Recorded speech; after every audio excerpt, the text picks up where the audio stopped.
Welcome to a brief overview of the PowerBand and resistance training study. My name is Dr. Mark Kramer, and I'll be the research leader for this particular project.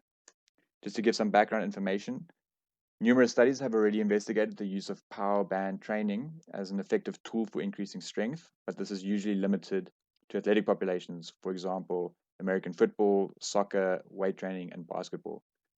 There is currently a lack of research investigating whether pure use of power bands in a resistance training program is equivalent to resistance training where all of the load is derived from weight plates or dumbbells, for example.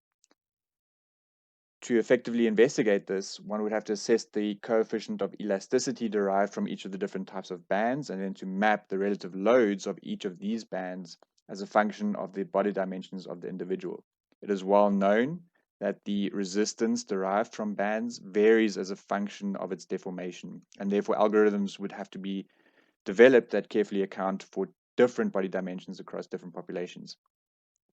Once this information is known, we would then be able to investigate two different groups, where the one group would obtain all of the resistance from bands and the second group would obtain all of the resistance from external loads from more traditional forms of resistance training. The key here is to carefully match the exercises and the loads derived between these groups in order to effectively compare and contrast these training methodologies.